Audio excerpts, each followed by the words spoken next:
आए कि घर बार त्याग करके जंगल में चला जाऊं। यहाँ तो 9 कन्याएं आ गई और फिर भी अपने आप को जंगल में नहीं भेज पाया। बड़ी आत्मग्लानि है।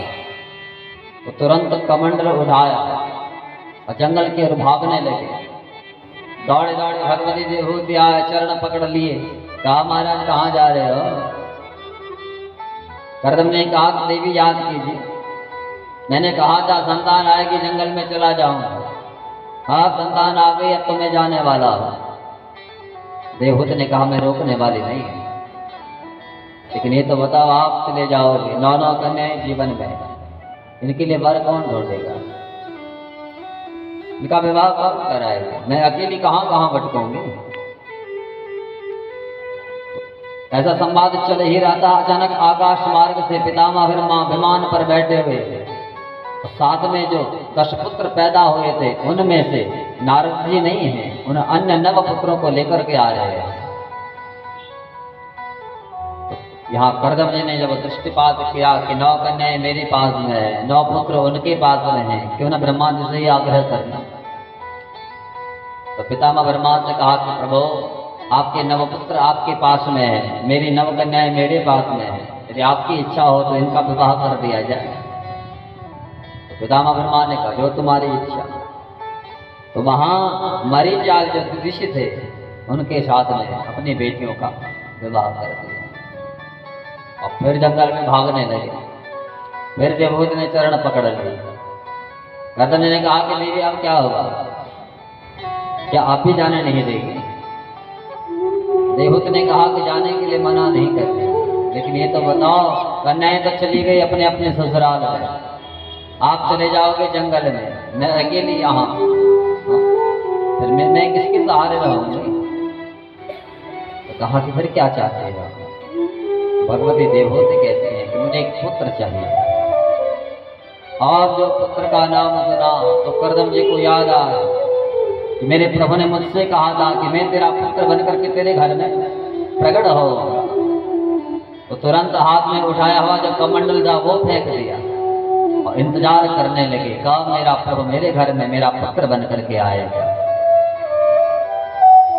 सुखदेव स्वामी कहते हैं कि परीक्षित कालांतर में भगवती देवहूति ने कर्दम जी के द्वारा गर्भ धारण किया और साक्षात भगवान ही भगवती देवहूति की गर्भ गुहा में आकर के अवस्थित हुए।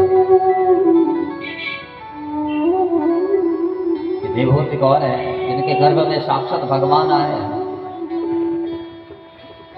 देवान होयते आहोयते इति देवो। देवहूति के 2 अर्थ शास्त्रों में मिलते हैं। या तो ये कह सकते हैं कि देवहूति के आवाहन करने पर देवता जहां प्रकट हो जाए वो देवहूति, या देवताओं के आवाहन करने पर देवहूति जहां प्रकट हो जाए वो देवहूति, दोनों अर्थ हैं। तो मानो भगवती देवहूति ने वहां भगवान को पुकारा हो और साक्षात भगवान ही आकर के भगवती देवहूति के गर्भ गुहा में बैठ गए। सुंदर मंगल मुहूर्त में भगवती देवहूति की गर्भ गुहा से भगवान कपिल बन करके प्रकट हुए। बोलो कपिल देव भगवान की जय। कर्दम जी ने जब देखा कि मेरा प्रभु ही मेरे यहाँ मेरा पुत्र बन करके प्रकट हुआ है, हाथ में पूजा की थाल लेकर के आए, वहीं प्रसूति का गृह में पहुंच गए। वहां जाकर के भगवान की दिव्य स्तुति गाए। कर्दम जी अपनी स्थिति में कहते हैं कि प्रभु परम प्रधानम पुरुषम महांतम कालम कविं त्रिवृतं लोकपालम परम प्रधानम पुरुषम महांतम कालम कविं त्रिवृतं लोकपालम नुगत प्रपंच आत्मानुभूत्या नुगत प्रपंच स्वच्छंद सत्यं कपिलं प्रपद्ये स्वच्छंद सत्यं कपिलं प्रपद्ये। करदम जी महाराज कहते हैं कि प्रभु मैं आपको पहचान गया। भगवान ने कहा कौन हो? करदम जी कहते हैं परम प्रधानम पुरुषम महांतम। कहा प्रभु इस प्रकृति से परे रहने वाला वो परमात्मा, इसके आदि का पता नहीं, इसके मध्य का पता नहीं, इसके अंत का पता नहीं है। आप तो आदृत से परे रहने वाले वो नारायण है। आप तो त्रिकालाबाद सत्य है। इसलिए भगवान को प्रणाम किया। भगवान ने कहा जब तूने मुझे पहचान लिया तो एक काम हो गया। तूने जीवन में जितना भजन किया उसका प्रभाव ये है कि तेरे घर में तेरा पुत्र बन करके आ गया। और अगर तू चाहता है कि मुझ में ही लीन हो जाऊं तो मुझ में लीन होने के लिए फिर भजन करने के लिए जाओ। ये घर बार को त्याग। करदम जी ने कहा प्रभु घर बार तो कब का त्यागना चाह रहा हो, लेकिन ये देवभूत जाने भी तो नहीं दे रही है। भगवान ने कहा कि पिताजी अब चिंता मत करो, अब इनके जीवन में इनका बेटा आ गया है, इसलिए आप जंगल में जाकर खूब भजन करो। तो करदम जी को अकेले ही भगवान ने जंगल की ओर भेज दिया। तो करदम जी महाराज ने यहाँ भगवान की प्रदक्षिणा की, परिक्रमा लगा। एवं समुदितस्तेन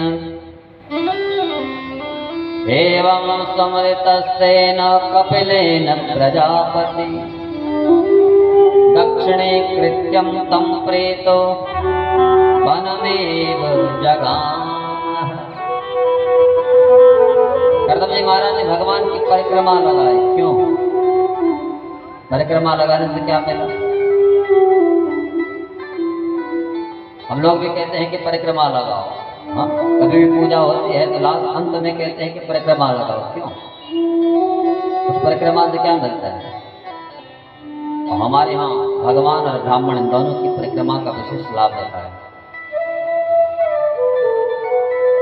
भगवान के मूर्ति के सामने, भगवान के दरबार के चारों ओर जब हम घूमते हैं तो वहां की जो दिव्य तरंगे हैं, जो वाइब्रेशन है, वो तरंगे हमारे अंदर आती हैं जब हम चारों ओर घूमते हैं। और ब्राह्मण की इसलिए करते हैं कि ब्राह्मणों के पास मंत्र है। देवाधीनम जगत सर्वम मंत्राधीनाश्च देवता ते मंत्रा ब्राह्मणाधीनम तस्मात् ब्राह्मण देवता। पूरा संसार भगवान के अधीन, देवाधीनम, देवताओं के अधीन संसार है, लेकिन वो देवता मंत्रों के अधीन है। देवाधीनम जगत सर्वम मंत्राधीनाश्च देवता। वो देवता उन मंत्रों के अधीन है, लेकिन वो मंत्र ब्राह्मणों के पास में है। इसलिए ब्राह्मण जब वेद ध्वनि करता है, वेद मंत्रों का उच्चारण करता है, तो भगवान को आकर के सुपारी में बैठना पड़ता है। हाँ, हमारे यहाँ सुपारी का विशेष महत्व है पूजा में। मंत्रों के प्रभाव से भगवान आकर के उन सुपारी में भी बैठ जाते हैं। इसलिए ब्राह्मण की परिक्रमा इसलिए लगाई जाती है कि उनके पास जो वो वेद मंत्र हैं, उनका जो वाइब्रेशन है, उनसे निकलने वाली जो तरंगे हैं, जब हम उनके चारों ओर घूमते हैं तो तरंगे और शक्ति हमारे अंदर भी प्रविष्ट होती है। इसलिए परिक्रमा लगाया जाती है। तो करदम जी महाराज ने भगवान की परिक्रमा लगाई, अकेले पिताजी को सन्यासी बना दिया। लेकिन यहाँ एक प्रश्न है, क्या भगवान का केवल पिता का ही उद्धार चाहते थे? क्या माँ का उद्धार नहीं चाहते थे? और अगर माँ का उद्धार चाहते थे तो पिता के साथ माँ को क्यों नहीं भेजा?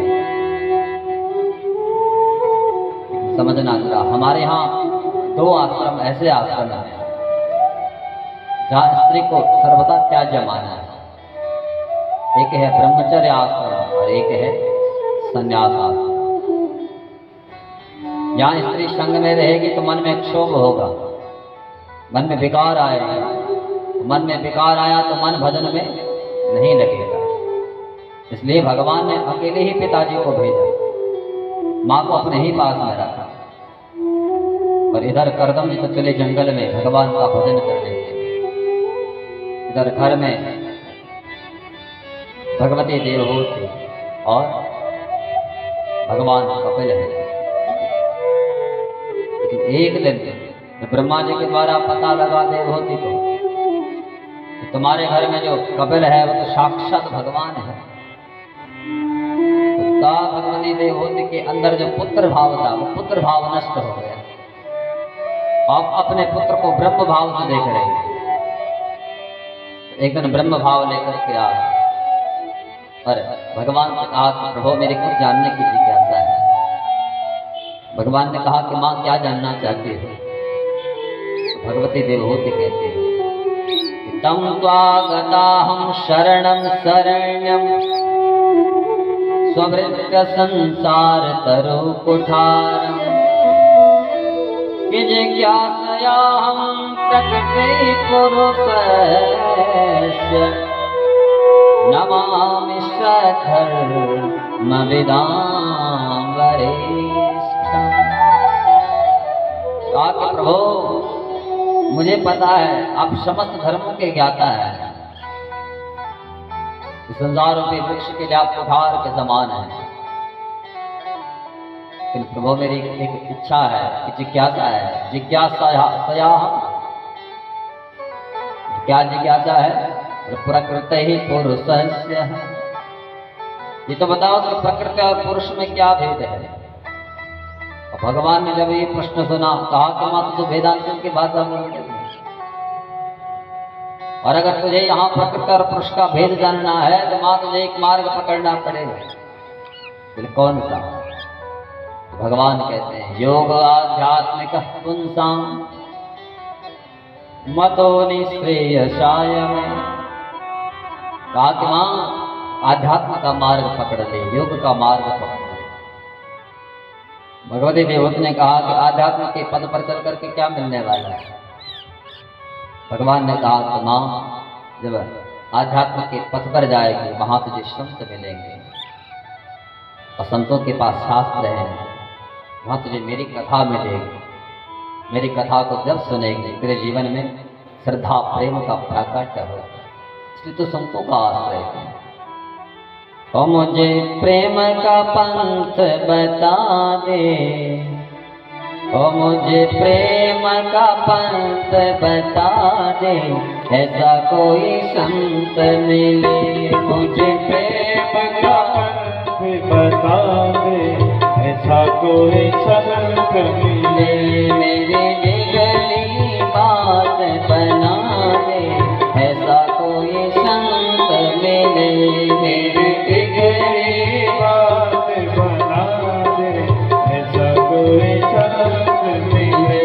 मुझे प्रेम का पंथ बता दे, ऐसा कोई संत मिले। मुझे प्रेम का पंथ बता दे, ऐसा कोई संत मिले। मुझे प्रेम का पंथ बता दे, ऐसा कोई संत मिले। मुझे प्रेम का पंथ बता दे, ऐसा कोई संत मिले।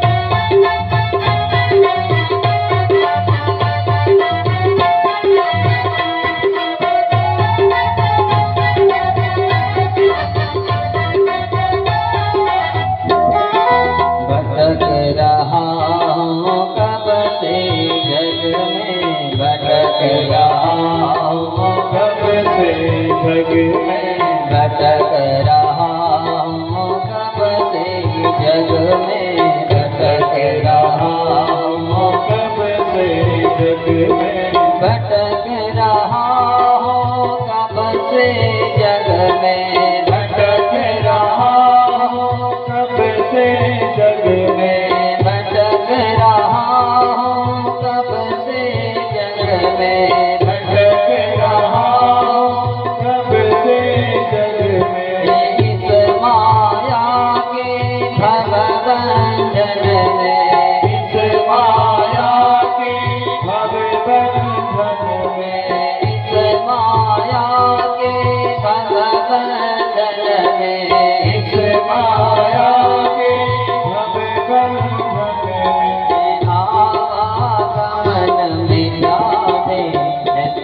कोई संग मिले मेरा आवागमन मिटावे ऐसा कोई संग मिले मेरा आवागमन मिटावे ऐसा कोई संग मिले मेरा आवागमन मिटावे ऐसा कोई संग मिले मुझे प्रेम का मंत्र बतावे ऐसा कोई संग मिले मुझे प्रेम का मंत्र बतावे ऐसा कोई संग मिले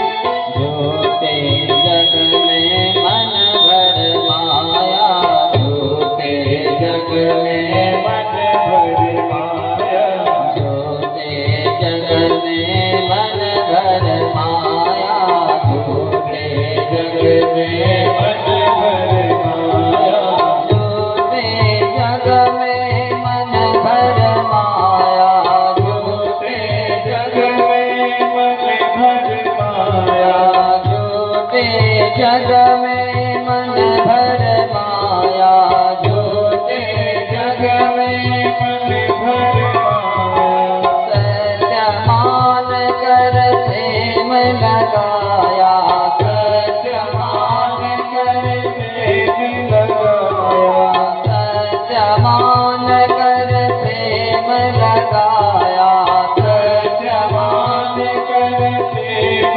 लगाया मेरे भ्रम को मिटा दे ऐसा कोई संग मिले मेरे भ्रम को मिटा दे ऐसा कोई संग मिले मुझे प्रेम का मंत्र बता दे ऐसा कोई संग मिले मुझे प्रेम का मंत्र बता दे ऐसा कोई संग मिले मुझे प्रेम का मंत्र बता दे ऐसा कोई संग मिले मुझे प्रेम का मंत्र बता दे ऐसा कोई संग मिले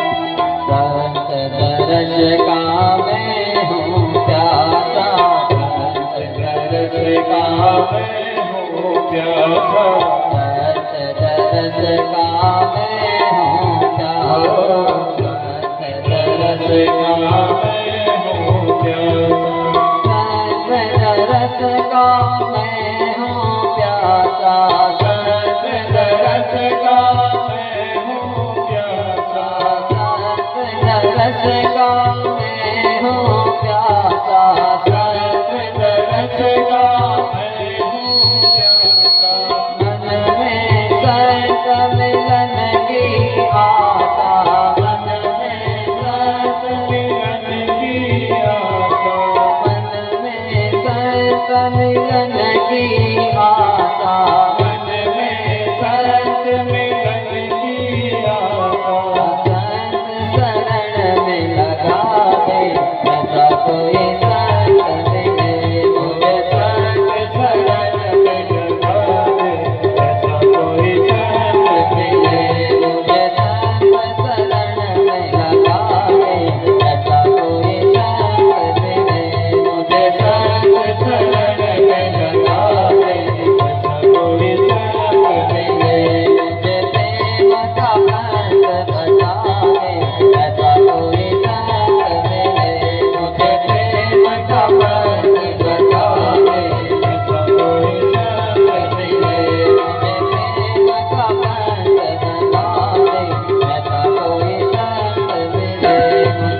यशवंत भगवान की जय। भगवान ने कहा कि मां संतों का संग सतां प्रसंगान् मम वीर संविदो भवन्ति हितकर्णरसायना कथा। भगवान ने कहा कि मां सतां प्रसंगान्, तो संतों के पास में जाएगी, वहां मेरी कथा को सुनेगी, मेरी कथा सुनने से सदां प्रसंगान् मम वीर संविदो भवन्ति हितकर्णरसायना कदा। कितज्योत्स्नादा स्वपवर्गवर्त्मनि श्रद्धारतिर्भक्तिरनुक्रमेष्यति। भगवान ने कहा कि मां मेरी कथा से श्रद्धा प्रेम और भक्ति का प्राकट्य होता है। इसमें संतों के चरण पकड़ ले। कहा कि मां इस संसार में जो कुछ भी हो रहा है तो मेरे ही कारण से हो रहा है। मद भयाद्वाति वातोयम सूर्यस्तपति मद भया वर्षतेन्द्रो तहत्यग्नि मृत्युश्चरति मद भया। भगवान कहते हैं कि मां अगर भगवान सूर्य संसार को तपा रहे हैं वो भी तो मेरे कारण है। अगर भगवान सूर्य को एक दिन ये कहा जाए कि तुम हड़ताल पर हो तो क्या होगा? भगवान कहते हैं सूर्य मेरे कारण प्रातः काल उदित होते हैं। वर्षा की जो बूंदें धरती पर आ रही है वो इंद्र मेरे ही कहने पर वर्षा करता है। अग्नि मेरे ही। कहा कि मां एक और मार्ग है, यम नियम आसन प्रत्याहार प्राणायाम धारणा ध्यान और समाधि। कहा कि मां ये 8 मार्ग हैं, अष्टांग योग प्रथम जो 5 मार्ग हैं यम नियम आसन प्रत्याहार प्राणायाम, इससे शरीर की शुद्धि होती है और शरीर शुद्ध हो गया, एक इष्ट की यहाँ धारणा बनती है। कहा कि मां फिर एक इष्ट को यहाँ बैठा और जब उस इष्ट को यहाँ बैठा दोगे तो फिर उसका ध्यान लगा। लेकिन जिस समय भगवान का ध्यान लगाया जाए और भगवान ध्यान में हमें दर्शन दे दे उस समय सबसे पहले भगवान के चरणों को देखना है। भगवान कह रहे हैं किससे? अपनी मां देवहूति से। कहा कि मां कदाचित मैं दिख जाऊं उस समय मेरे मुखमंडल को मत देखना, मेरे मुख पर दृष्टिपात मत करना, फिर मेरे चरणों को देखना। हम लोग मंदिरों में जाते हैं तो सबसे पहले भगवान के मुख को देखते हैं। हाँ? कि भगवान कहते हैं कि मेरे मुख को नहीं देखना है, सबसे पहले मेरे चरणों को देखना है। तो भगवती देवहूति ने कहा कि आपके चरणों में ऐसा क्या है? तो भगवान कहते हैं कि मां मेरे चरणों में 4 चिन्ह हैं। संचिन्तयेत् भगवतश्चरणारविन्दं भजराङ्कुशध्वज सरो रोहराञ्चला।